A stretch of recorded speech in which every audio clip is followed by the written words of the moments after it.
All right. So the topic is, was Noah and the flood real? So this is the topic. I wanted to make this PowerPoint because I think that it's more important that we understand the Bible, not just from an emotional standpoint, not just a spiritual standpoint, but also practical, because it's important that we really believe what we true, but we hold on to what's true, and we have actual evidence to believe what is true. Because I always say that it actually takes more faith to believe some aspects of science and evolution than it does with the scriptures, because the scriptures actually tells you empirical evidence, while sometimes science is just almost asks you to just trust it, like trust the science, trust the process. The Bible actually tells you real facts. So this is going to help us validate the things that we believe is true, and really, hopefully, my goal is to make y'all really have more faith in the validity of the Bible, so y'all have more trust in it, and also in the just in the God who created it. So we're gonna start with the story. So it's Genesis chapter 6, verse 5. And God saw that the wickedness of man was great in the earth, and that every imagination of the thoughts of his heart was only evil continually. And it repented the Lord that he had made man on the earth, and it grieved him at his heart. And the Lord said, I will destroy man whom I have created from the face of the earth, both man and beast, and a creeping thing, and the fowls of the air, for it repented me that I have made them. But Noah found grace in the eyes of the Lord. These are the generations of Noah. Noah was a just man and perfect in his generations, and Noah walked with God. Verse 11. Oh, the earth also was corrupt before God, and the earth was filled with violence. And God looked upon the earth, and behold, it was corrupt, for all flesh had corrupted his way upon the earth.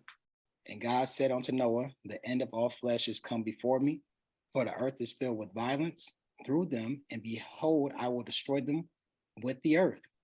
Make thee an ark of gopher wood, room shalt thou make in an ark, and shalt pitch it within and without with pitch. And this is the fashion which thou shalt make of it. The length of the ark shall be 300 cubits, the breadth of it 50 cubits, and the height of it 30 cubits. Now, a cubit is about 18 centimeters. I'm sorry, 18 inches. It's supposed to be inches, or 0.5 meters.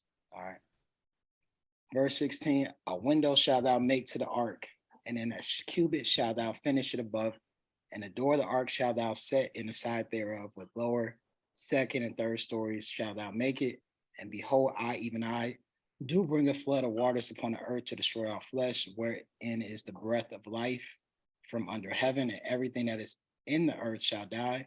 But with thee will I establish my covenant, and thou shalt come unto the ark, thou and thy sons and thy wife and thy sons' wives with thee. All right. So when they say it's by 300 cubits, by 50 cubits, by 30 cubits, that's like 138 meters by 22 and a half meters and 13 and a half meters. That's approximately what it is. And it's just a reference. So the Titanic was like 800 feet long. The Noah's Ark was a little bit less than 500 feet long. All right. And if you want to like a reference, think about the Eiffel Tower. 300 cubits is like half the length of the Eiffel Tower. All right. And about the height, it's about a 4.5 story building. All right. So that's the height of how the ark was. All right. So the question is it true? So we read this in the Bible. Now the question is this story true about Noah, ark, and this great flood that flooded the earth? Is that true? Well, first of all, what does the Bible say about truth? How do we know something is true? How do we know a testimony is true? It says, let everything be established by 2 or 3 witnesses. So if we have at least 2 witnesses that have a similar account, then we should believe that it's true, right? So what other cultures had another story about a flood? There were many stories, many cultures who had a very similar story about the flood. We go through different continents. We go to Africa, we see one in Egypt. We go to Asia, Mesopotamia, the ones we already know with the Abrahamic religions. But you see China, Iran. In Europe, you see ancient England, Ireland, Welsh. You see Japan, Korea, Malaysia, Philippines, Thailand. And if you don't believe just that, those stories, you even got nations that are not even connected to the Middle East. So Australia, the Polynesian Islands, you got North America, Mesoamerica, South America. They all have a story about a flood. Now, we don't have time to go through all these stories, but we're going to go through a few and we're going to see how they correlate with the same story that we read in the Bible. So this is a story in Greece. This is ancient Greece. This is a man called, or this is the story about Deucalion.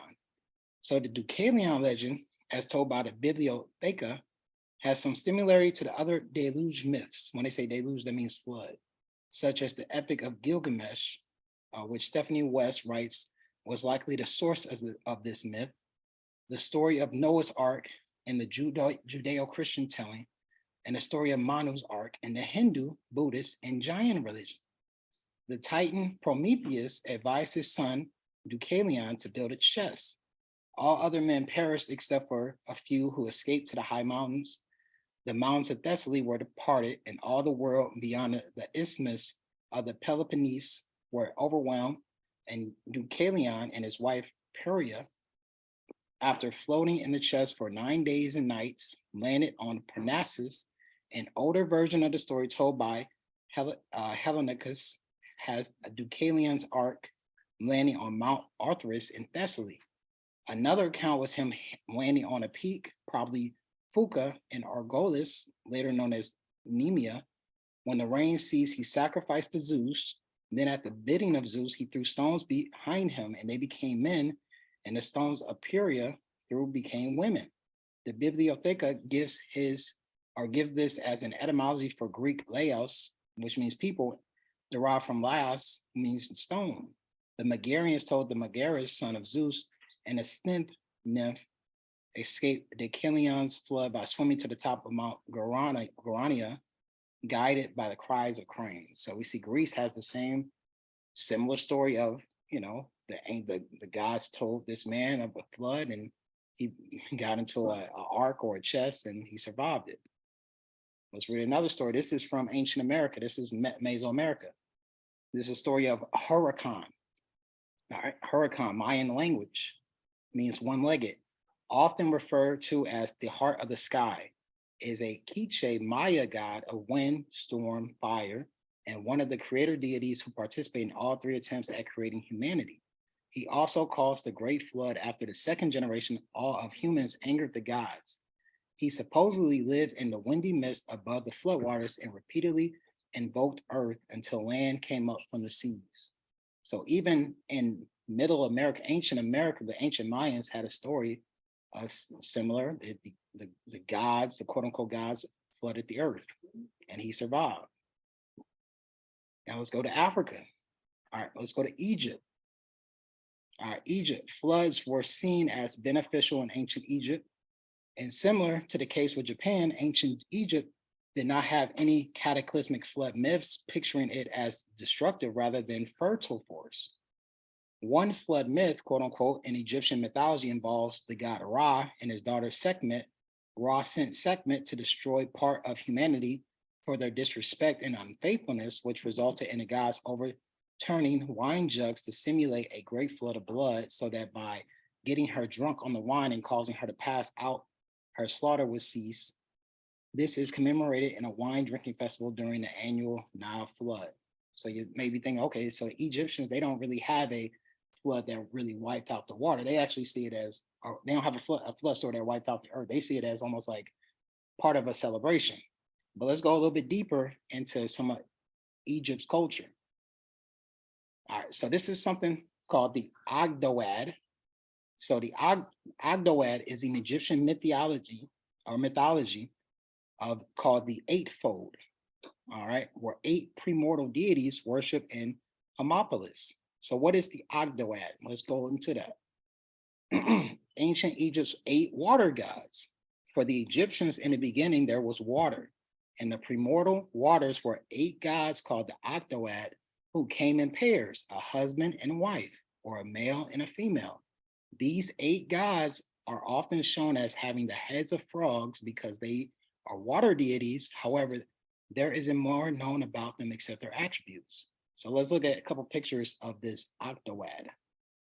As you see on the left, You see two pairs, two,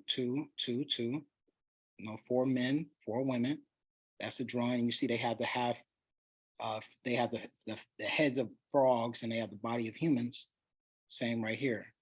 So these are 8 people who came and they emerged out of the flood waters. So what does that really seem very similar to? Let's look at First Peter chapter 3, verse 20. Which sometime were disobedient when once the long suffering of God waited in the days of Noah, while the ark was preparing, wherein few, that is, 8 souls were saved by water. So even the Bible accounts for 8 souls that were survived by the flood, because Noah and his wife, and then he had 3 sons, and they had their 3 wives. They survived the flood. So even the Bible in Egypt have the same exact amount of people who survived the flood in their versions of the story. So some people, they look at the Egypt, they get caught up in Egypt stuff, Egyptology or Kemetism, and they think that the Bible stole things from Egypt, when actually they're both telling the same story, but the Bible sticks with the facts. That Egypt and other cultures, they go based off their own version of what happened in the story. In the same way you might tell a story from what happened in your childhood, you might be telling the correct details. Someone else may be fabricating the details to make it seem a little bit more saucy. I mean, adding a little bit of flavor to it to make it sound more creative. That's what the other cultures are doing, right? The Bible sticks to the facts. The other cultures, they add a little bit more flavor. All right, so let's keep going. Let's read a little bit more. So this is a story in India. All right, so in India, this is a story of Manu and Matsya. The legend first appears in Shatapatha Brahmana, 700, 300 BCE, and is further detailed in Matsya Purana in 250, 500 CE. Matsya, the incarnation of Lord Vishnu as a fish, forewarns Manu, a human, about an impending catastrophic flood and orders him to collect all the grains of the world in a boat. In some forms of the story, all living creatures are also to be preserved in the boat. When the flood destroys the world, Manu, in some versions accompanied by the 7 great sages, survives by boarding the ark, which Matsya pulls to safety. Norbert Oettinger argues that the story originally was about Yama, but that he was replaced by his brother Manu due to the social context of the authorship of Shatapatha Brahmana. All right. And then Puluga, the creator god and the religion of the indigenous inhabitants of the Andaman Islands, sends a devastating flood to punish people who have forgotten his commands. Only 4 people survived the flood, 2 men and 2 women. So you see the same, very similar story is in other cultures: India, Mesoamerica, Egypt. All right.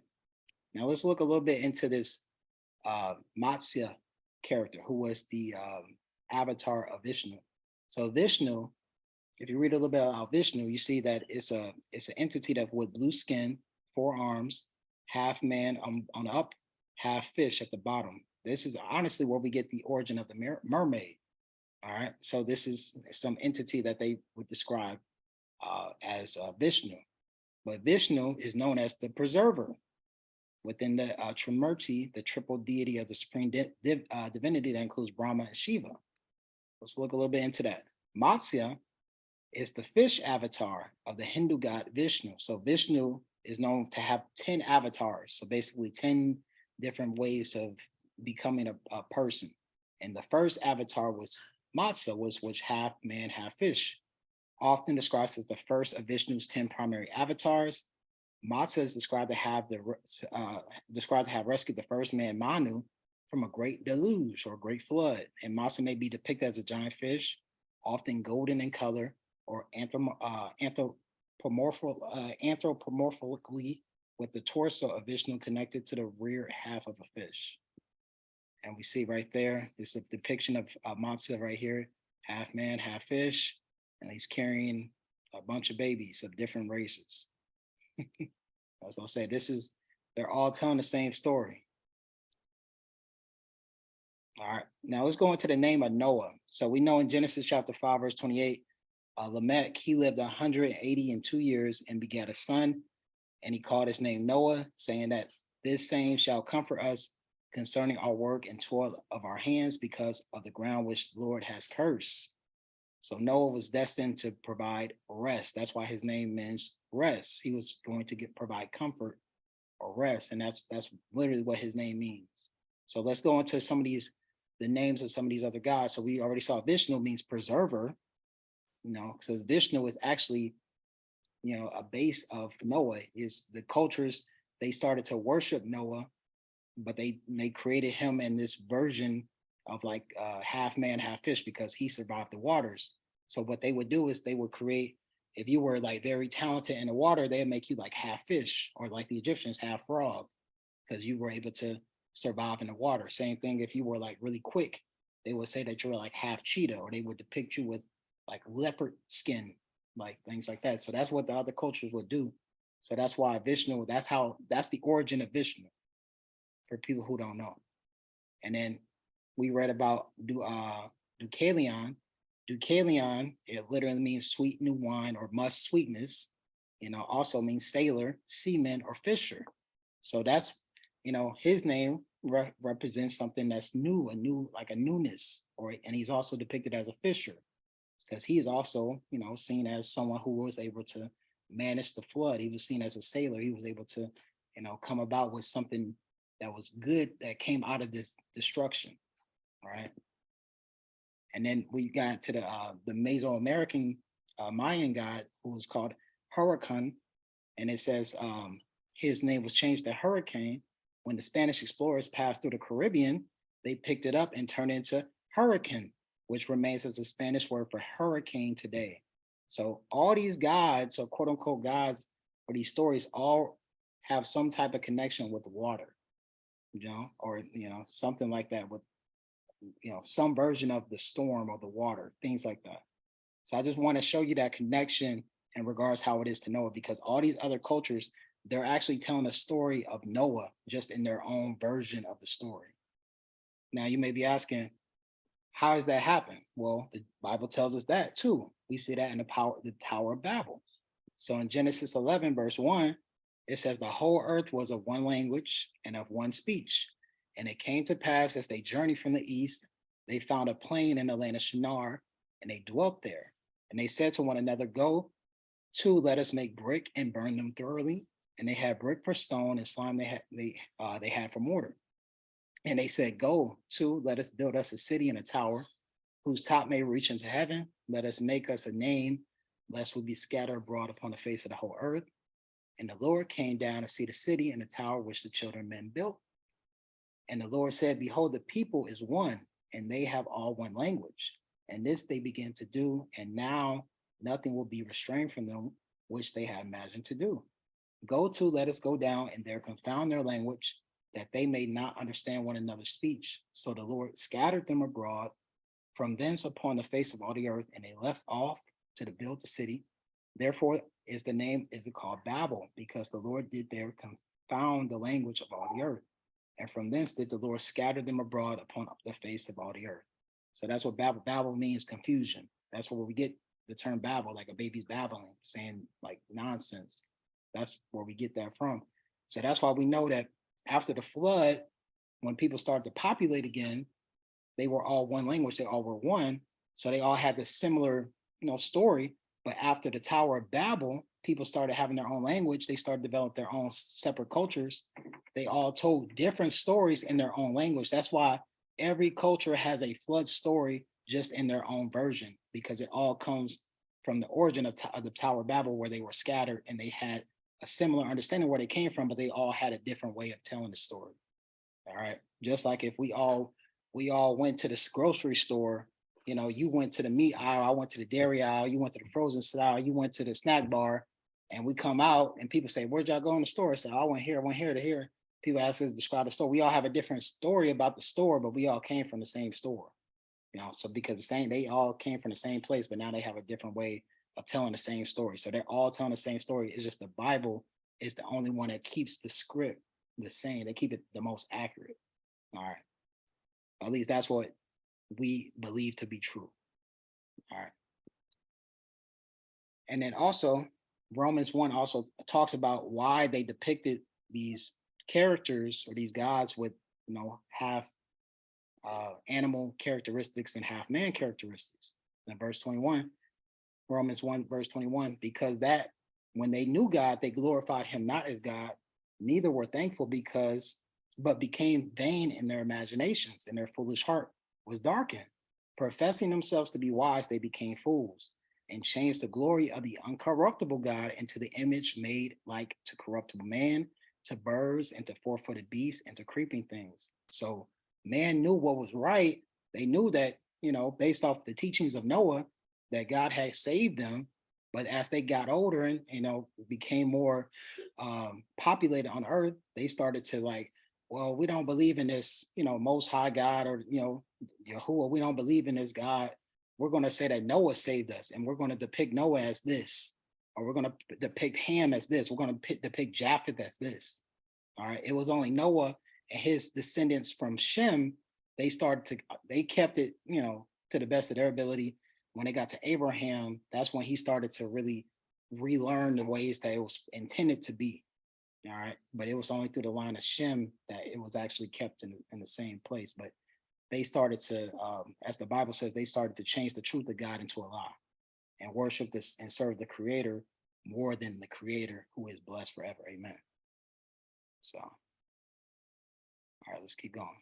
So yeah, that's why I said, why did people start worshiping versions of Noah and Ham, Japheth and Shem? They started doing that because they started to, change the truth for a lot. They started to worship the creation rather than creator, or man rather than the God who created man. All right. All right, now, so we got that out the way. So hopefully I gave enough evidence to make y'all believe that the flood story was true. Now, let me show y'all, is the ark itself a true story? Was there actually an ark that Noah built, or is that just fabricated? Let's read a little bit about this. So this is Genesis chapter 8, verse 1. And God remembered Noah, this is after the flood, and every living thing and all the cattle that was with him in the ark. And God made a wind to pass over the earth, and the waters assuaged. The fountains also in the deep and the windows of heaven were stopped, and the rain from heaven was restrained, and the waters returned from off the earth continually. And after the end of the 150 days, the water was abated. And the ark rested in the 7th month, on the 17th day of the month, upon the mountains of Ararat. So the Bible says that the ark rested, or is sat on top of the mountains of Ararat. So where is that? Where is Ararat? The concordance says that Ararat is what we call modern day Armenia. So Arat is the curse reverse, a precipitation of the curse, a mountainous region of eastern Armenia between the river Araxes and the lakes Van and Oromia, the site where Noah's ark came to rest. So where's that in modern day geography?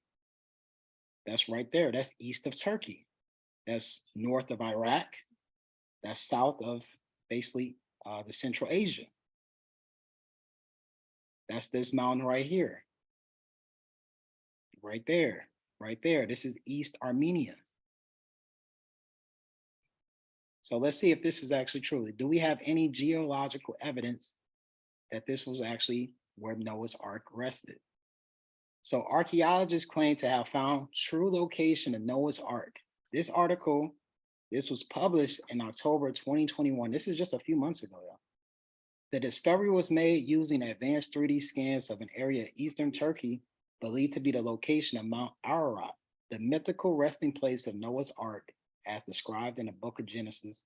Such angles below the surface is something you would not expect to see in a natural geologic formation, researcher says.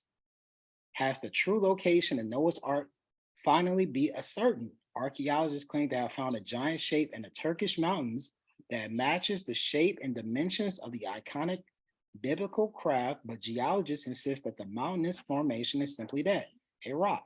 Well, let's make our own deductive reasoning and decide if that's true or not. Is this really a man-made structure, or is this just a natural structure that occurs in nature? Noah's Ark is the vessel in the Genesis flood narrative through which God spares Noah, his family, and examples of all the world's animals from a world engulfing flood.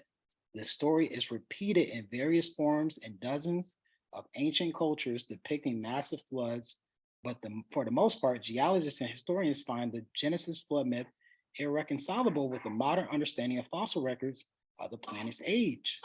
Historical records show that the hunt for the ark dates back to the time of Eusebius of Caesarea, 275 339 CE, but no physical proof of the ark has ever been found. Now, archaeologists with the Noah Ark Scans project said that using advanced 3D scans, they have located a giant shape in the Turkish mountains, the proportions of which match the biblical descriptions of Noah's Ark.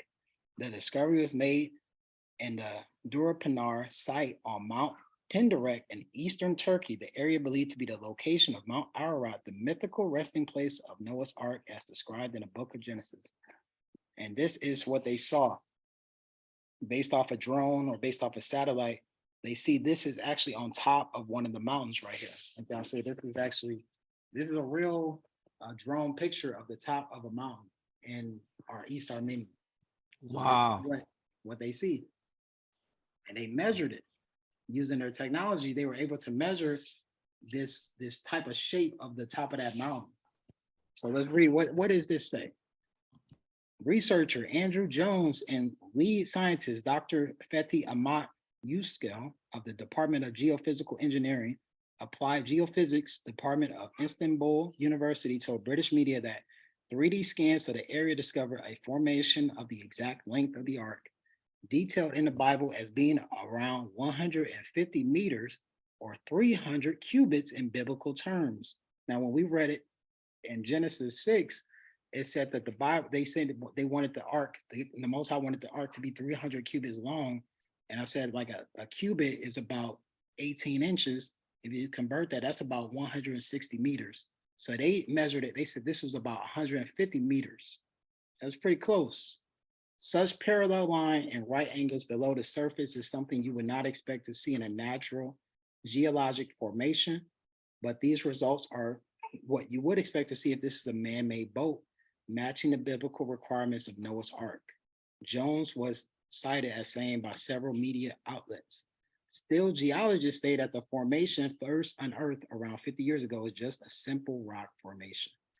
So they want you to think that this is just a coincidence. I mean, and you make your own decision based off, what you believe. I mean, it could be a coincidence. We have a real geologist who says, it doesn't really seem consistent with, the proportion and the shape of this to just be a natural occurrence of nature.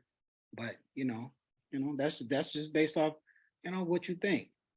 But I think that this was, I think the Bible is true. Like as the word says, may God be true and every man be a lie.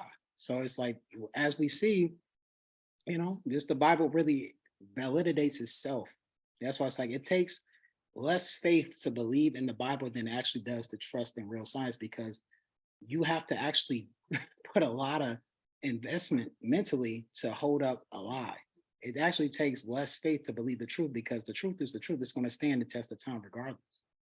So that's what it's about. So I wanted to just make this study because I want people to, especially us who are on this, this Bible study, to hold on to what we believe is true, because, it's not just about blind faith. The Bible really gives us real evidence if we really look into things, and the Most High will actually provide us answers to the things if we really seek it, because he really is telling the truth. And all the archaeologists are really, they based everything that they find in history based off the Bible.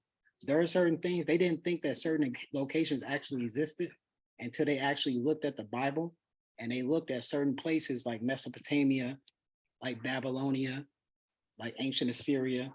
They actually, found places based off the Bible's recording of it. So that's just how, the Bible is not just a book about faith and emotions. It's a really historical book. They were actually a real people that actually lived, and actually they are descendants of these people. And it's up to us to really, work out our faith to understand and, figure out what's true. So that's all I got. Hopefully y'all enjoyed it. Peace.